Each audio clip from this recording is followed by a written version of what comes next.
Ուկրաինայի նախագահ Վոլոդիմիր Զելենսկու համար դժվար կլինի կուլ տալ ԱՄՆ վարչակազմի առաջարկած Ռուսաստանի հետ հակամարտության խաղաղ կարգավորման գործարքի տարբերակը։ Այս մասին սյունակագիր Դեյվիդ Իգնատիոսը գրել է The Washington Post-ի հոդվածում։ Նա բարձր է գնահատել Ուկրաինայի համար հրադադարի ծրագիրը, որը մշակել է ԱՄՆ նախագահի հատուկ բանագնաց Ստիվեն Ուիթկովը։ Հոդվածի հեղինակի կարծիքով այս նախաձեռնության շրջանակներում գայթակղիչներից կարող է լինել Կիևի անվտանգության երաշխիքների բացակայությունը։ Դիտորդը նշել է, որ եթե առաջարկված ծրագիրն ընդունվի, Ուկրաինան կմնա առանց ԱՄՆ-ի պաշտպանության եւ ստիպված կլինի դիմակայել սպառնալիքներին միայն եվրոպական պետությունների օգնությամբ։ ԱՄՆ-ի եւ Ուկրաինայի եվրոպացի դաշնակիցները մտադիր են ապրիլի վերջին Լոնդոնում ընդունել հրադադարի ամբողջական ծրագիր, որն այնուհետև կներկայացվի Ռուսաստանին։ Այս մասին գրում է ամերիկյան The New York Post թերթը։ Հաջորդ շաբաթ Լոնդոնում մենք ցանկանում ենք որոշում կայացնել ամբողջական եւ համապարփակ հրադադարի մասին։ Մեջբերում է հրատարակությունը աղբյուրի խոսքերը։ Ինչպես նշել է ԱՄՆ նախագահ Դոնալդ Թրամփի վարչակազմի ներկայացուցիչը, սրանից հետո ռուսական կողմի հետ հետագա բանակցությունների շրջանակներում Արևմուտքը մտադիր է իր առաջարկները ներկայացնել Մոսկվային։ Աղբյուրները հավելել են, որ հակամարտության կարգավորման հաջորդ քայլերը կորոշեն ապագայում։ ԱՄՆ իշխանությունները պատրաստ են Ղրիմը ճանաչել ռուսական տարածքի մաս։ Մոսկվայի եւ Կիևի միջև խաղաղության համաձայնագրի շրջանակներում գրում է Bloomberg-ը հղում անելով իր աղբյուրներին։ Աղբյուրի փոխանցմամբ նման քայլը կարող է լինել վերջին ազդանշանը, որը ԱՄՆ նախագահ Դոնալդ Թրամփը պատրաստ է նպաստել հակամարտության կարգավորմանը։ Bloomberg-ի աղբյուրները հստակեցրել են, որ Վաշինգտոնը դեռևս վերջնական որոշում չի կայացրել Ղրիմը ռուսական ճանաչելու վերաբերյալ։ Բանակցությունների մանրամասները գործակալության զրուցակիցները չեն բացահայտել։ ԱՄՆ նախագահի ազգային անվտանգության հարցերով խորհրդական Մայքլ Ուալցն ու պետքարտուղար Մարկո Ռուբիոն աջակցում են Իրանի միջուկային պոտենցիալը ոչնչացնելու նպատակով ռազմական գործողությունների անցկացմանը եւ միջուկային զենք ստեղծելու հնարավորություններին, հաղորդում է The Washington Post-ը, վկայակոչելով իր աղբյուրները։ Այս հարցում ավելի զգուշ են փոխնախագահ Ջեյ Դի Վենսը եւ ազգային հետախուզության տնօրեն Թուլսի Գաբարդը։ Նրանք նշում են, որ ամերիկյան հետախուզության գնահատականներով Իրանը չի պատրաստվում միջուկային զենք ստեղծել, իսկ ռմբակոծությունը շատ ավելի մասշտաբային տարածաշրջանային պատերազմ կառաջացնի։ Իսրայելական հետախուզությունը կիսում է ամերիկացի գործընկերների կարծիքն այն մասին, որ չնայած Իրանը սրընթաց ավելացնում է ուրանի արտադրությունն ու պաշարները, որը հարստացված է մինչև 60%, գերագույն առաջնորդ Այաթոլլահ Ալի Խամենեին միջուկային զենք արտադրելու թույլտվություն չի տվել։ Այնուամենայնիվ, ըստ ամերիկացի պաշտոնյայի, Իսրայելի իշխանությունները միշտ ավելի շատ հետաքրքրված են եղել բանակցություններից տարբերվող մոտեցումներով, ներառյալ ռմբակոծությունները։ Ուկրաինայի պաշտպանության նախարար Ռուստամ Ումերովը ամերիկացի պաշտոնյաներին հայտնել է, որ Կիևը համաձայն է Փարիզում ԱՄՆ նախագահ Դոնալդ Թրամփի ներկայացրած խաղաղության ծրագրի 90%-ի հետ։ Այս մասին գրում է The New York Post-ը։ Ուկրաինան աջակցել է ԱՄՆ պետքարտուղար Մարկո Ռուբիոյի խաղաղ ծրագրին եւ այժմ սպասում է Ռուսաստանի որոշմանը։ Սպասվում է, որ եթե Մոսկվան չընդունի Թրամփի առաջարկը, նա կլքի բանակցությունների սեղանը։ Ամերիկացի քաղաքական գործչի խոսքով կողմերի հիմնական տարաձայնությունը հողն է։ Ուկրաինայի նախագահ Վոլոդիմիր Զելենսկին հայտարարել է, երբեք օկուպացված տարածքները չի ճանաչի որպես ռուսական։ Միևնույն ժամանակ նա պատրաստ է սառեցնել ռազմական գործողությունները ներկայիս սահմաններում, ինչը Ուկրաինայից օտարում է հողերի մոտ 20%-ը։ ԱՄՆ նախագահ Դոնալդ Թրամփը առաջին 100 օրվա ընթացքում հայտարարել է ավելի մեծ թվով ազգային արտակարգ իրավիճակների մասին, քան Ամերիկայի արտի պատմության ցանկացած այլ նախագահ։ Այս մասին հայտնում է Axios-ը։ Մինչ այժմ Թրամփը դիմել է երկրում արտակարգ դրություն մտցնելուն 100-ամյակի ընթացքում ամենաբարձր տուրքերը սահմանելու, էներգիայի եւ օգտակար հանածոների արդյունահանումն արագացնելու եւ հարավային սահմանի դաշտային հողերը ռազմականացնելու համար։ Փաստաբանները մտավախություն ունեն, որ բացի դատական համակարգի վրա նրա հարձակումներից Թրամփը օգտագործում է անորոշ ձևակերպված օրենքներ, փորձելով խախտել ուժերի սահմանադրական հավասարակշռությունը։ ԱՄՆ նախագահ Դոնալդ Թրամփի եւ պետքարտուղար Մարկո Ռուբիոյի հայտարարությունները Ուկրաինայի շուրջ բանակցություններից երկրի հնարավոր դուրս գալու մասին նվեր են դարձել Ռուսաստանի նախագահ Վլադիմիր Պուտինին։ Այս կապակցությամբ ահազանգել է ամերիկյան NYT պարբերականը։ Պարբերականը հարց է բարձրացրել, ինչ նկատի ուներ պետքարտուղարը խոսելով բանակցային գործընթացից Վաշինգտոնի հնարավոր դուրս գալու մասին։ Ինչ են նկատի ունենա Ռուբիոն, նրա խոսքերը դարձան վերջին ամերիկյան նվերը Պուտինին, գրում է պարբերականը։ Թուրքական ընդդիմության առաջնորդ Էքրեմ Իմամօղլուի ձերբակալությունը քաղաքական հետևանքներ ունի։ Ուստի Գերմանիայի կառավարությունը դադարեցնում է Եվրոֆիղտեր կործանիչների մատակարարումը Թուրքիա։ Այս մասին գրում է Վելթը։ Իմամօղլուի ձերբակալությունը Գերմանիայի կառավարական շրջանակներում կարևոր պատճառ է համարվել արտահանման լիցենզիայի տրամադրումը մերժելու որոշման համար, ինչի հետ կապված դադարեցվել է մոտ 3 տասնյակ կործանիչների մատակարարումը Թուրքիա, սա հստակ ազդանշան է Էրդողանին։ Գյումրիում Ռուսաստանի Դաշնության գլխավոր հյուպատոս Իգոր Տիտովը շնորհավորեց Վարդան Ղուկասյանին քաղաքապետի պաշտոնը ստանձնելու կապակցությամբ։ Հուսով եմ, որ խնդիրների լուծման մոտեցումներում ձեր գիտելիքներն ու ինքնուրույնությունը կդառնան մեր ժողովուրդների միջև բարեկամության ամրապնդման, Գյումրու եւ Ռուսաստանի տարածաշրջանների համագործակցության գրավականը, ասաց նա։ Իրանը մտադիր չէ համագործակցել Սիրիայի անցումային կառավարության հետ, քանի դեռ Սիրիայի նոր իշխանությունները չեն ապահովել երկրում անվտանգությունը։ Այս մասին հայտարարել է Իսլամական Հանրապետության արտաքին գործերի նախարարության ղեկավար Աբբաս Արաղչին։ Իրանը չի փոխգործակցում Սիրիայի ներկայիս կառավարության հետ, մենք կապեր չունենք եւ չենք շտապում դրանք հաստատել։ Մենք պարզապես սպասում ենք, որ նրանք ավարտեն անվտանգության կայունության ապահովման աշխատանքը եւ ստեղծվի ներառական օրինական կառավարություն, որը կներառի բոլոր էթնիկ խմբերը, ասել է նա RT-ին տված հարցազրույցում։ Իրանցի նախարարի խոսքով սիրիական հարցը բարձրացվել է իր ռուս ընկեր Սերգեյ Լավրովի հետ հանդիպման ժամանակ։ Թե Իրանը, թե Ռուսաստանը չափազանց անհանգստացած են Սիրիայում տիրող իրավիճակով եւ երկու կողմերն էլ շահագրգռված են տարածաշրջանում կայունության եւ անվտանգության ապահովմամբ, հավելել է Արաղչին։ Մարտի 6-ից 10-ը Սիրիայի նոր կառավարության ներքո անվտանգության ուժերը ճնշել են նախկին նախագահ Բաշար Ասադի կողմնակիցների զինված ապստամբությունները Լաթակիա, Տարտուս, Համա եւ Հոմս նահանգներում։ Բախումների արդյունքում զոհվել է ավելի քան 1500 մարդ։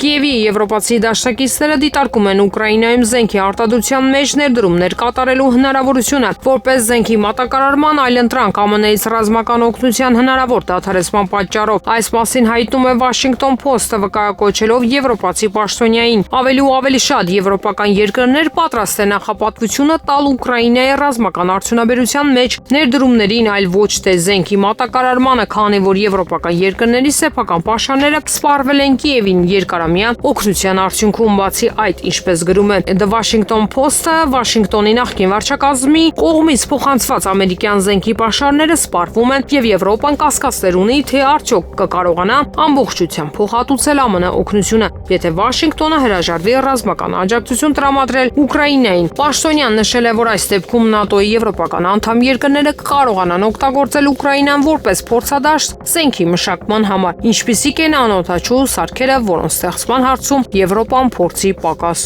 ունի։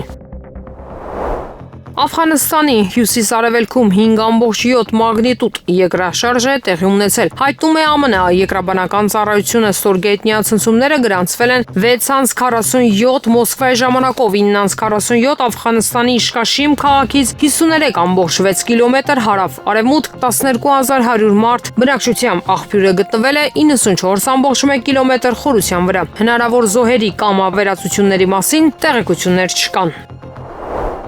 ԱՄՆ կոնգրեսականները Սիրիային այցելել ոչ պաշտոնական այցով, հայտնում է Associated Press-ը։ Ավելի վաղ Washington Post-ը հայտնել էր, որ ԱՄՆ նախագահ Դոնալդ Թրամփի վարչակազմի պաշտոնյան անցյալ ամիս 8 պահանջներից բաղկացած ցուցակ է փոխանցել Սիրիայի արտգործնախարար Ասադ Ալ-Շեյբանիին պատժամիջոցների չեղարկման դիմաց, որոնցից մեկն ԱՄՆ-ին Սիրիայում հակաաբեկչական գործողություններ իրականացնելու իրավունք է տալիս։ Կոնգրեսի անդամները ոչ պաշտոնական այց են կատարել Սիրիա, քանի որ ԱՄՆ-ն քննարկում է պատժամիջոցների պատժամիջոցների թուլացումը։ Ինդիանա նահանգից պատգամավոր Մարլին Ստուտսմանը եւ Ֆլորիդայի ներկայացուցիչ Քորի Միլսն այցելել են Ջոբար Դամասկոսի արվարձան, որտեղ գտնվում է պատմական սինագոգը եւ Բաբ Թումա քրիստոնեական թաղամասը։ Նրանք նաեւ հանդիպում են ունեցել Սիրիայի ժամանակավոր նախագահ Ահմադ Ալ-Շարայի եւ այլ պետական պաշտոնյաների հետ, ասվում է գործակալության հաղորդագրության մեջ։ Նշվում է, որ նրանք դարձել են առաջին ամերիկացի օրենսդիրները, ովքեր այցելել են երկիր նոր կառավարության օրոք։ Ավելի վաղ ԱՄՆ պետդեպարտամենտի խոսնակ Թեմի Բրյուսը հայտարարել է, որ ԱՄՆ-ն դեռ չի ծրագրում փոխել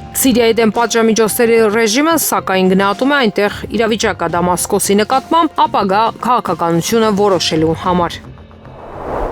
Եվրամիությունն եւ ՆԱՏՕ-ն արդեն փլուզվում են աճող հակասությունների պատճառով, այս մասին հայտարարել է ԱՄՆ զինված ուժերի նախկին հետախույզ Սկոտ Ռիչերը X-ի իր էջում։ Եվրամիությունն ու ՆԱՏՕ-ն փլուզվում են, ստիպված ենք լինելու առերեսել իրականության հետ, գրել է Ռիտերը։ Նախկին հետախույզը նաեւ նշել է, որ Ռուսաստանի կողմից չճանաչված Կոսովոն ռազմական դաշինք է ստեղծել Ալբանիայի եւ Խորվաթիայի։ Ռիթերն ընդգծել է, որ դրա պատճառով ամբողջ աշխարհը մեծ խնդիրներ ունի Բալկաններում։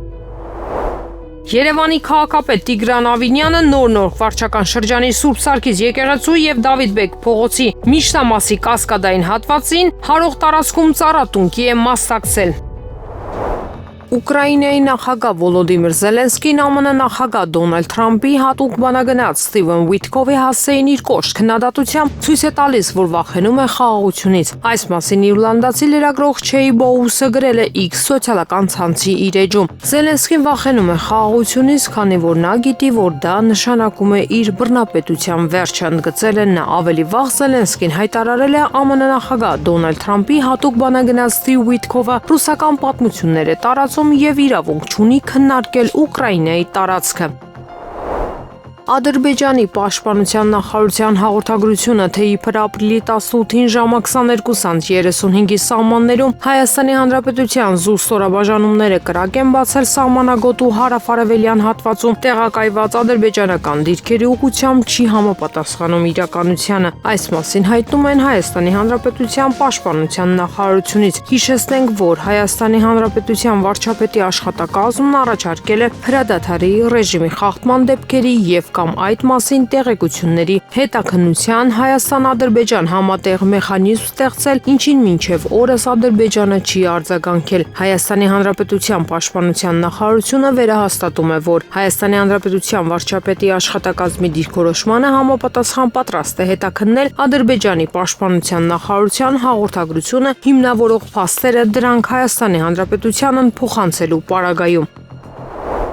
Երևանի ժամանակով 17:00-ին պայքարի մեջ կմտնեն 81 կիլոգրամ քաշային կանայք Էմմա Պողոսյանն ու Մարգարիտա Առաքելյանը, իսկ ժամը 20:00-ին իր մրցելույթները կսկսի 96 կիլոգրամ քաշային Դավիթ Հովհաննիսյանը։ Մեր մարզիկների ելույթները կցուցադրվեն առաջին ալիքով, հայտնում է Հայաստանի ծանրամարտի ֆեդերացիայի մամուլի ծառայությունը։ Հայաստանի Հանրապետության ազգային ժողովի պատիվ ունեմ խմբակցության քարտուղար Տիգրան Աբրահամյանը գրում է. Իշխանությունը Հայաստանի Հանրապետության երկրորդ նախագահ Սերժ Սարգսյանի գործով նոր քննություն կիրականացնի։ Վերաքննիչ հակակոռուպցիոն դատարանը բավարարել է դատախազության բողոքը, բեկանել է առաջին ատյանի ընդհանուր իրավասության դատարանի Սերժ Սարգսյանի եւ մյուսների արդարացման վերաբերյալ դատական ակտն ու գործն ուղարկել նոր քննության։ Իշխանությունը չներեց այս գործով ներգրաված իրավապաններին, ովքեր չկարողացան իշխանության քարոզչության եւ քաղաքական գծին համահունչ գործ փաթեթավորել եւ գործով դատավորին, ով իրեն իջեցված քաղաքական հանձնարարությունը չկատարեց։ Թեմային էլ մեծ հանրայնություն հաղորդեցին ՀՀԿ խորհրդի նիստում Սերժ Սարգսյանի ելույթի եւ տարածված ուղերձից անմիջապես հետո ընդդիմադիր դաշտին հասկացնելով, որ քաղաքական ակտիվացման ու վճռականության դրսևորման քայլերին արձագանքելու են ավանդական դարձած այլանդակություններով։ Սա ՀՀԿ-ին ու Սերժ Սարգսյանին առանձնապես չի անհանգստացնում։ Մենք մեր մաշկի վրա ավելի ծանր ճնշումներ եւ հարվածներ ենք ստացել, սակայն սա կաշկանդելու եւ զսպելու ազդակ է։ Փորձ է բոլոր այն ուժերի եւ գործիչների համար, ովքեր դաշտում որևէ ձևով ակտիվանալու հայտ են ներկայացնում կամ ունեն նման մտադրություն։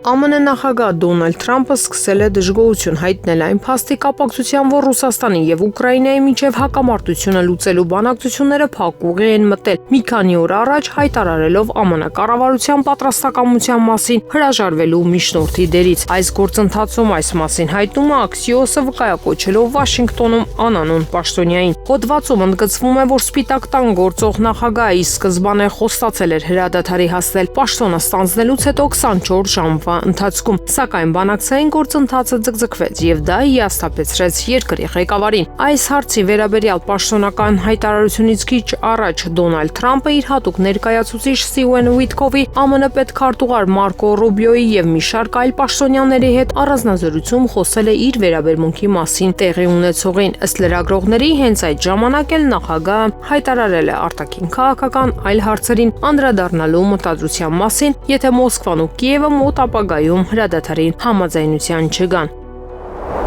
Ուկրաինան չի կարողանում դիմակայել հակամարտությունում նույնիսկ 2 շաբաթ, եթե ԱՄՆ-ն վերջնականապես որոշի Կիևին հետախուզական տվյալներ չտրամադրել։ Այս մասին գրում է ամերիկյան The Washington Post թերթը, անցյալ ամիս Կիևին հաջողվեց վերապրել ԱՄՆ հետախուզական աջակցության 6-օրյա դադարեցումը, որը նախատեսված էր Զելենսկիի զիջումներ քամելու համար, բայց եթե դա շարունակվեր եւս 1 շաբաթ, հետևանքները աղետալի կլինեին, ասվում է հրատարակության հայտարարության մեջ։ Նշվում է, որ առանց ԱՄՆ արբանյակային հետախուզության Ուկրաինան չի կարող կանխատեսել ռուսական հրթիռների անօդաչու թռչող սարքերի կամ այլ հարձակումներ։ Եվրոպացիները լավ այլընտրանք չունեն։ Պարբերականի տվյալներով Թրամփը Ուկրաինայի հանդեպ իր արհամարհանքն է արտահայտել, մերժելով Կիևին պատրիոտ հակաօդային պաշտպանության համակարգերի վաճառքը։ Կոնգոյում նավի խորտակվելու հետևանքով 148 մարդ է խեղդվել, այս մասին հայտնում է ՌԻԱ Նովոստին, հղում կատարելով RFI ռադիոյի տվյալներին։ Խեղդվածների թիվը հասել է առնվազն 148-ի, ևս շատերը անհետ կորած են, հաղորդում է պարբերականը։ Միջադեպը տեղի ունեցել Կոնգոյի Դեմոկրատական Հանրապետության հյուսիս-արևմուտքում։ ԱՄՆ-ն չի նշում ուկրաինական գործարքի հստակության համար որոշակի օրեր, սակայն ցանկանում է արագ համաձայնության գալ կարգավորման հարցում։ Այս մասին Սպիտակ տանը հայտարարել է ԱՄՆ նախագահ Դոնալդ Թրամփը, փոխանցում է Interfax-ը։ Մենք կոնկրետ օրեր չունենք այս առաջադրանքի համար, բայց մենք ցանկանում ենք այս ամենն անել արագ, ասել է նա։ Թրամփը հավելել է, որ եթե հակամարտող կողմերից մեկը բարդացնի գործընթացը, ԱՄՆ-ն դուրս կգա հակամարտությունը լուծելու գործարքից։ Ամերիկացի պաշտոնյաները Փարիզում կայացած հանդիպման ժամանակ ուրվագծել են Ուկրաինայում հրադադարի հաստատման մոնիտորինգի ծրագիր, եթե հրադադարը ձեռք բերվի, այս մասին գրում է The Wall Street Journal պարբերականը։ Միացյալ Նահանգները նշել է, որ մշակել է ծրագիր, թե ինչպես կարելի է վերահսկել համապարփակ զինադադարը, եթե այն ձեռք բերվի, ասվում է հրապարակման մեջ։ Մինչ այս ԱՄՆ նախագահ Դոնալդ Թրամփը կարծիք է հայտնել, որ Ուկրաինայում հրադադարի եւ հակամարտության կարգավորման շուրջ համաձայնությունների ձեռքբերման գործընթացը մոտենում է ավարտին։ Պատասխանելով լրագրողների հարցերից մեկին, Թրամփը հայտարարել է, որ Ռուսաստանը միանշանակ չի փորձում խաբել ԱՄՆ-ին հակամարտությունների կարգավորման հարցում։ Սպիտակ տունը չեղարկել է ավելի քան 400 բազմազանության, սեփականության եւ ներառման գրանտային ծրագիր ավելի քան $200 միլիոն արժողությամբ, հայտնում է ԱՄՆ կառավարության արդյունավետության դեպարտամենտը իր X սոցիալական ցանցի էջում։ Հիանալի աշխատանք ազգային գիտական հիմնադրամի կողմից շեղյալ համարեր 402 վատնող DI գրանտային ծրագիր, ասվում է հայտարարության մեջ։ Դոգեի հայտարարության մեջ չի նշվում, թե որ բազմազանության, հավասարության եւ ներառման ծրագրերն են կրճատվել։ Ոչ Սպիտակ տունը, ոչ ԱՄՆ կոնգրեսն իրականում չեն քննարկում Ուկրաինային ռազմական օգնության նոր փաթեթներ հատկացնելու հնարավորությունը ԱՄՆ նախկին առաջնորդ Ջո Բայդենի վարչակազմի կողմից հաստատված ռեսուրսների սպառումից հետո։ Այս մասին ուրբաթ հայտնել է The New York Times-ը, վկայակոչելով աղբյուրներին։ Ինչպես նշում է իր հրատարակությունը, ներկայիս նախագահ Դոնալդ Թրամփի օրոք Միացյալ Նահանգները վերանայել է իր դիրքորոշումն Ուկրաինայի նկատմամբ իր շահի տեսանկյունից եւ այժմ ելում է նրանից, թե ինչ կարող է ստանալ Կիևից, այլ ոչ թե այն, ինչ կարող է տալ իրեն։ Եվրոպացի անանուն պաշտոնյաները նաև թերթին ասել են, որ Արևմուտքը Վաշինգտոնից երաշխիքներ չի ստացել, որ ԱՄՆ-ն ապագայում կշարունակի Ուկրաինայի հետ հետախուզության լայնածավալ փոխանակումը։ Թրամփը նախկինում հրաժարվել էր ասել, թե մտադիր է արդյոք դադարեցնել ռազմական օգնություն Ուկրաինային, եթե խաղաղ բանակցությունները ձախողվեն։ Գազայի հատվածին Իսրայելի հարվածների հետևանքով վերջին 24 ժամում առնվազն 64 մարդ է զոհվել։ Այս մասին հայտնում է Քաթարյան Al Jazeera հեռուստաալիքը։ Զոհերի կեսից ավելին տեղի ունեցել Գազա քաղաքում եւ Պաղեստինյան անկլավի հյուսիսային շրջաններում զոհեր են եղել նաեւ Խան Յունիսում եւ Ռաֆահում, որոնք գտնվում են Գազայի հատվածի հարավում։ Մարտի 18-ին իսրայելական բանակը վերսկսել է ռազմական գործողությունները Գազայի հատվածում, լայնածավալ հարվածներ հասցնելով նրա դեմ եւ դրանով իսկ ընդհատելով այս տարվա հունվարին հաստատված հրադադարը։ Իսրայելը կարող է սահմանափակ հարվածներ հասցնել Իրանի միջուկային ենթակառուցվածքին առաջիկա մի քանի ամիսների ընթացքում։ Այս մասին հայտնում է Reuters-ը հղում անելով աղբյուրներին։ Նրանց տվյալներով Իսրայելը ԱՄՆ-ին հարձակման մի քանի տարբերակ է առաջարկել, այդ թվում օդային հարվածներ եւ հատուկ գործողություններ։ Հարվածները կարող են տեղի ունենալ 2025 թվականի գարնան վերջին կամ ամռանը։ Արդյունքում ակնկալվում է, որ Թեհրանը մի քանի ամսից մինչև 1 տարի ժամկետով կզրկվի միջուկային էներգիայի ռազմական օգտագործման անցնելու հնարավորությունից, հավելել են գործակալության զրուցակիցները։ Ապրիլի 17-ին The New York Times-ը վկայակոչելով աղբյուրներին հայտնել է, որ Իսրայելը պատրաստվում է մայիսին հարվածներ հասցնել Իրանի միջուկային օբյեկտներին։ Իրանի արտաքին գործերի նախարար Աբբաս Արաղչին եւ նրան ուղեկցող պատվիրակությունը ժամանել են Հռոմ, մասնակցելու ԱՄՆ-ի եւ Իսլամական Հանրապետության միջև իրանական միջուկային ծրագրի շուրջ ստեղծված ճգնաժամի կարգավորման բանակցությունների երկրորդ փուլին։ Այս մասին հայտնում է Իրանի պետական հեռուստատեսությունը։ Ինչպես հայտնել է Իրանի արտաքին գործերի նախարարության պաշտոնական ներկայացուցիչ Էսմայել Բաղային, Իտալիայում անուղղակի բանակցություններ կանցկացվեն Օմանի արտգործնախարար Բադր Ալ-Բուսայիդի միջնորդությամբ։ Բաղային նաեւ նշել է, որ բանակցությունների առաջիկա փուլը չի հանգեցնի տարաձայնությունների վերջնական կարգավորմանը։ Մենք հասկանում ենք, որ սա ամենահարթ ճանապարհը չէ, բայց յուրաքանչյուր քայլ անում ենք բաց աչքերով, հենվելով անցյալի փորձի վրա։ Գրել է դիվանագետը X-ում ապրիլի 12-ին Մուսկատում անուղղակի բանակցություններ են տեղի ունեցել ԱՄՆ-ի եւ Իրանի ներկայացուցիչների միջև Օմանի միջնորդությամբ լուծելու Իսլամական Հանրապետության միջուկային ծրագրի շուրջ ստեղծված իրավիճակը։ Վարդան Ղուկասյանն այսօր ապրիլի 19-ին երդման պաշտոնապես ստանձնեց Գյումրիի քաղաքապետի պաշտոնը։ Ես գիտակցաբար մտել եմ այս ծանր լծի տակ։ Հիմա մեզ համար կարևոր է աշխատատեղերի ստեղծումը, 12 միլիարդ վերցրել են, բայց 12 աշխատատեղ չեն ստեղծել։ Երկրորդը բնակարանների խնդիրն է, որ 37 տարի մարդիկ տնակներում են ապրում, երկրաշարժից հետո Հայաստան եկած օգնությամբ կարելի էր երկու Հայաստան կառուցել։ 1999 թվականին, որ դարձա քաղաքապետ, մարդիկ ասում էին գնանք հերանցս տուն, քաղաքապետարանը դարձավ ժողովրդի հերանցը տունը։ Իսկ դրանից հետո մարդիկ քաղաքապետարանի կողքով անցնելիս անեծք էին անում, ասաց Վարդան Ղուկասյանը։ Ինչպես նաև նշենք, որ Մարտուն Գրիգորյանի ղեկավարած մեր քաղաքը դաշինքի ավականու անդամները, չնայած որ ձայն են տվել Վարդան Ղուկասյանին համայնքապետի պաշտոնում ընտրվելու համար, չեն մասնակցել նրա երդմնակալության արարողությանը։ ԱՄՆ-ի խոշորագույն թշնաբուծական ընկերություններից մեկը Pilgrim's Pride-ը ռեկորդային $5 միլիոն է նվիրաբերել ԱՄՆ գործող նախագահ Դոնալդ Թրամփի երդմնակալության արարողությանը։ Նման տվյալները բացահայտել The Wall Street Journal թերթը, որը ծանոթացել է հովանավորների ցանկին։ Հովանավորների թվում էին կրիպտոարժութային ընկերությունները Ripple մոտ $5 միլիոն, Robinhood Markets $2 միլիոն, Coinbase $1 միլիոն։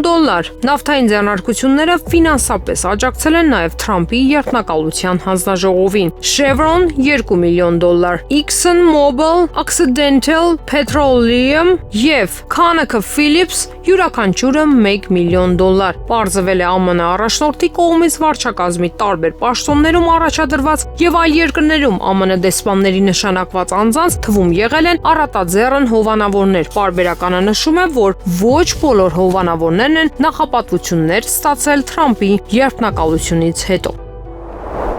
Թուրքիան կարող է Azimet Airlines-ից փոխհատուցում պահանջել Անտալիայի օդանավակայանում բռնկված հրդեհի համար, որը սկսվել է Superjet ինքնաթիռի վայրէջքից հետո 2024 թվականի նոյեմբերին։ Այս մասին հայտնում է RIA Novosti-ն հղում անելով փաստաբան Ջանդաշ Գյուրոլին։ Փաստաբանը ներկայացնում է ինքնաթիռի մի քանի ուղևորների շահերը, ովքեր ազիմուտին մեղադրում են ինքնաթիռը միտումնավոր կործանելու եւ խարդախություն կատարելու մեջ։ Թուրքիայի տրանսպորտի նախարարությունը դեպքի Արևմուտքի առնչությամբ առանձին հետաքննություն է անցկացնում։ Անշուշտ ակնկալվում է, որ թուրքական իշխանությունները ընկերությունից փոխհատուցում կպահանջեն հրդեհը մարելու իրականացված տեխնիկական սպասարկման համար եւ բացի այդ, միջադեպը խափանումներ է առաջացրել օդային տարածքում։ Այս հետաքննությունը մոտենում ավարտին, մենք ցանկանում ենք մասնակցել դրան, ասել է Գյուրալը։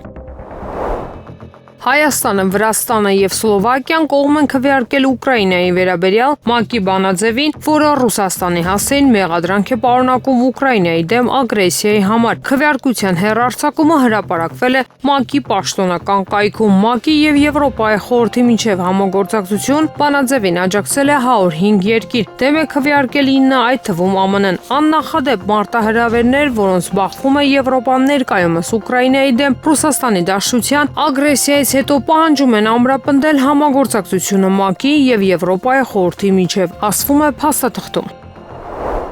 Արցախի ներկայացուցչության մոտ հավաքված արցախցիները պահանջ ներկայացրին մուտք գործել ներկայացուցչության շենք, ոստիկանները թույլ չտվեցին։ Պահանջեցին, որպեսզի Արցախի նախագահ Սամվել Շահրամանյանը իջնի ու դարպասի, մյուս կողմից լսի իրենց հարցերը։ Այնուհետև բարձրախոսով պատասխաններ հնչեցնի։ Ի վերջո ոստիկանների հետ տևական բանակցություններից հետո 11 հոգի, այդ թվում Արցախի մարդու իրավունքների պաշտպան Գեգամ Ստեփանյանը մտան շենք։ 44-օրյա պատերազմում անմահացած հերոսի մայր Նաիրա Մարգարյանը, ով Արցախից տեղահանվել եւ այժմ բնակվում է Գյումրիում, պատասխանել է ՔՊԱ-կաններին, ովքեր հայտարարում են, թե 44-օրյա պատերազմի ժամանակ իբր արցախցիները չեն կռվել։ Խոսքս ուղղված է ՔՊ-ին, ովքեր ուրանում են ամեն ինչ։ Ես մայր եմ, որ ծնեց որդի, դասյարակեց, մեծացրեց, օրհնեց ու ճանապարհեց հայրենիքի պաշտպանության սուրբ ճանապարհով։ Այդ ճանապարհից իմ որդին, ինչպես շատ ուրիշներ, վերադարձավ, բայց վերադարձավ անմահացած։ Ցավով եմ լսում, երբ տարբեր պաշտոնյաներ բարձրաձայնում են, թե իբր արցախցիները չեն կռվել, թե մենք չենք կռվել։ Այդ խոսքերը դանակի պես խրվում են մեր սրտի մեջ, վիրավորում մեր որդիների լուսավոր հիշատակը։ Մեր տղաները կռվեցին իրենց արյունով պահելով ու պաշտպանելով հողը մինչև վերջին շունչը։ Արցախը մենք չկորցրինք նրա համար, որ չէինք կռվում։ Արցախը կորցրինք այն բանի պատճառով, որ գործող իշխանությունը հեռու էր դիվանագիտությունից, չկարողացավ պահպանել մեր հաղթանակների արդյունքը, չկարողացավ արժանապատվորեն կանգնել մեր հերոսների թիկունքին։ Որպես զոհված զինվորի մայր պահանջում եմ, որ սգո օր հռչակվի ի հիշատակ մեր անմահացած տղաների։ Եվ այդ օրը սեպտեմբերի 13-ին, սեպտեմբերի 19-ին եւ սեպտեմբերի 27-ին հրապարակվեն բոլոր հերոսացած որդիների անունները, որ ամբողջ ժողովուրդը տեսնի ու հիշի, թե ովքեր են եղել իրական հերոսները։ Սա մոր սրտի ճիչ է մեր ամբողջ ազգի ցավն ու պարտքը մեր տղաների առաջ։ Թող հերոսների անունները վառ մնան եւ նրանց արյունով գրած պատմությունը ոչ ոք չհամարձակվի մոռանալ կամ աղավաղել։ Պատերազմի ժամանակ Հայաստանի ազգային անվտանգության ծառայությունը գլխավորած Միքայել Համբարձումյանը հերքելով իշխող խմբակցության падգամավոր Խաչատուր Սուքիասյանի հայտարարությունն այն մասին, թե 44-օրյայի ժամանակ արցախցիների մեծ մասը չի կռվել, ինադու սապոտաժ է արել, մի մասը տվյալները տվել Եվրոմեդիա 24-ի հետ զրույցում նշեց, եթե ԱԱԾ-ում ստացվեին նման տվյալներ անմիջապես կարձագանքեին, ընդ որում շատ խիստ ու ավելին, դա կհանրայնացվեր պրոֆիլակտիկ նպատակներով։ Համբարձումյանի խոսքով արցախցիների վերաբերյալ համընդհանուր նման գնահատական տալը անթույլատրելի է, հիմնազուրկ եւ իհարկե վտանգավոր։ Ցավոք վերջին շրջանում նման օրինակ դեպքերը հաճախակ են դարձել ու հնարավոր է նպատակային նույն հաջողությամբ կարող են մեղադրել Հայաստանին ողջ բնակչությանը։ Բոլորիս է հայտնի պարտությունը, որպես հաղթանակն ունի հազար տեր, ընդգծեց ԱԱԾ նախկին պետը։ Հիշեցնենք, որ այսօր ազգային ժողովում քաղաքացիական պայմանագիր խմբակցության падգամավոր Խաչատուր Սուքիասյանը հայտարարել էր, թե 44-օրյա պատերազմի ժամանակ արցախցիները չեն կռվել։ 44-օրյայի ժամանակ Ղարաբաղցիների մեծ մասը չի կռվել։ Մի մասն էլ ինադու սապոտաժ արել, մի մասն ինադու տվյալներ ա տվել։ Սա բոլորը գիտեն, ընթացքում էլ կտեսնենք դատական պրոցեսներից, ասել է Սուքիասյանը։ Իսկ այժմ եղանակի մասին: Եղանակի տաքացումը կշարունակվի, բայց ապրիլի 20-ից օրվա ընթացքում մի պահ գարնանային կարճատև անձրևներ կլինեն, գրել է հիդրոթերապևտաբանության և մոնիթորինգի կենտրոնի ՊՈԱԿ-ի տնօրենի տեղակալ Գագիկ Սուրենյանը: Երևանում ապրիլի 19-ին սպասվում է առանց տեղումների եղանակ, ապրիլի 20-ին 23-ին օրվա ընթացքում սպասվում է կարճատև անձրև և ամպրոպ: Մարզերում ապրիլի 19-ին սպասվում է առանց տեղումների եղանակ, ապրիլի 20-ին 23-ին առանձին շրջաններում սպասվում է կարճատև անձրև և ամպրոպ, քամին արևմտյան հատվածում 2-ից 5 մետր/վայրկյան արագությամբ, ապրիլի 21-ին 23-ին առանձին վայրերում սպասվում է քամուշ գնացում 14-ից 17 մետր/վայրկյան արագությամբ: Օդի ջերմաստիճանն ապրիլի 18-ից 3-ը 19-ին 22-ին աստիճանաբար կբարձրանա 4-ից 6 աստիճանով: